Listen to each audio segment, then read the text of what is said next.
اللهم صل على سيدنا محمد وعلى آل سيدنا محمد كما صليت على إبراهيم وعلى آل إبراهيم في العالمين إنك حميد مجيد۔ ایک میری درخواست ہے کہ میری تقریر کے دوران میں جب بھی حضور کا نام آئے درود شریف پڑھیں۔ یوم الجمعہ زیادہ شان والا ہے یا یوم عرفات زیادہ شان والا ہے؟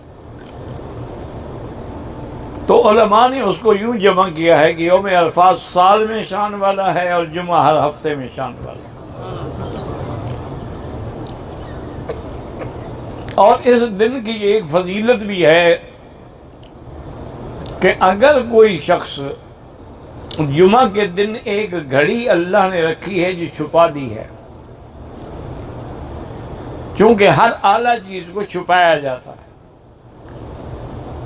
لیلۃ القدر ہے، اللہ نے چھپا دی کہ لیلۃ القدر تو ہے لیکن کب ہوگی؟ لا یعلمها الا اللہ، اللہ کے سوا کوئی نہیں جانتا۔ ہو سکتا ہے کبھی 21 میں ہو، کبھی 23 میں ہو، کبھی 25 میں ہو، کبھی 27 میں ہو۔ اسی طرح فیہ ساعۃ مستجابۃ، حضور نے فرمایا کہ جمعہ کے دن ایک ایسی گھڑی ہے جس میں جو بھی دعا کرو گے وہ قبول ہو جائے گی۔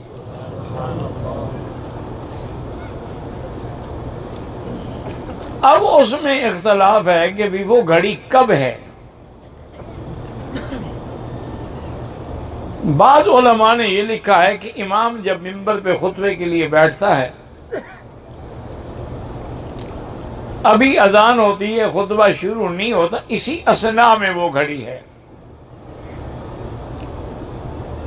اور بعض علماء نے لکھا ہے کہ امام جب خطبہ ایک دینے کے بعد بیٹھتا ہے اور دوسرے خطبے کے اٹھنے کے لیے درمیان میں جو وقفہ ہے اس میں وہ گھڑی مستجاب ہے۔ اور اللہ سے جو بھی مانگو گے وہ ملے گا، لیکن شرط یہ ہے کہ وہ دعا شریعت کے خلاف نہ ہو، قطیعت رحم نہ ہو کہ رشتہ داری کو توڑنے کے لیے ہو یا کسی کی بربادی کے لیے ہو یا کسی کی ہلاکت کے لیے نہیں۔ ایک تو نعمت اس میں یہ ہے، اور بعض علماء کہتے ہیں کہ اصل میں اس گھڑی کا وقت جو ہے وہ عصر سے لے کر مغرب تک ہے، اس میں وہ گھڑی ہے۔ تو اس کا بہتر حال یہ ہے کہ جو میرے بزرگ عمرے پہ یا حج پہ تشریف لائے ہیں، آپ کو تو یہاں کوئی کام نہیں ہے۔ اگر آپ لوگ مسجد میں، مسجد الحرام میں یا جس مسجد میں آپ نے جمعہ پڑھا ہے، یا جمعہ پڑھ کے کھانا وانا کھا کے عصر کے لیے آئے ہیں، اب عصر سے بیٹھ جائیں اور مغرب تک ذکر کرتے آئیں،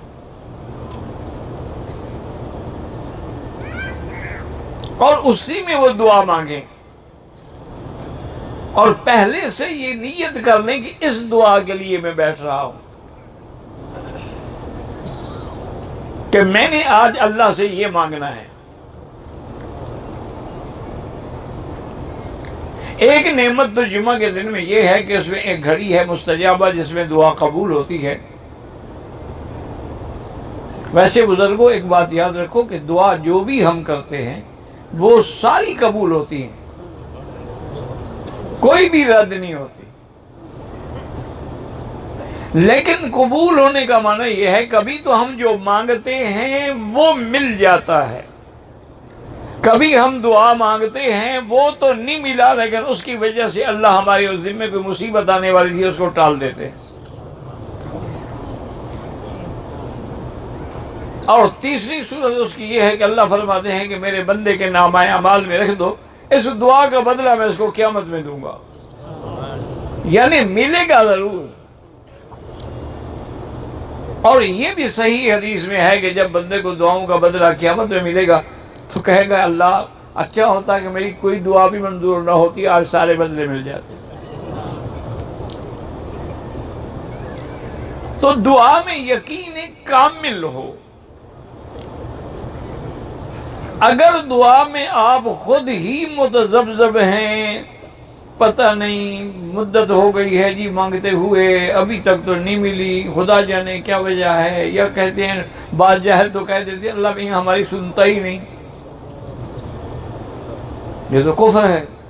اللہ تو سب کی سنتے ہیں، وہ تو کافروں کی بھی سنتے ہیں، وہ تو جانوروں کی بھی سنتے ہیں. ان کو رزق کون دیتا ہے؟ میری بہنیں، میری بیٹیاں، میری مائیں یاد رکھیں کہ اگر توجہ کامل نہ ہو تو چائے کی پیالی بھی نہیں بن سکتی، ایک روٹی بھی توے پہ نہیں پک سکتی. یہ ہاتھ جل جائے گا، یہ روٹی جل جائے گی. تو اللہ کی طرف توجہ نہ ہو، کہتی ہے دعا منظور نہیں ہوتی. توجہ ہو اور یقین ہو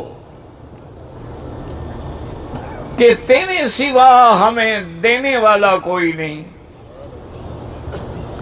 یا اللہ میرے سوا تیرے تو بندے اربوں کروڑوں ہیں، لیکن میرا تو ہی صرف رب ہے.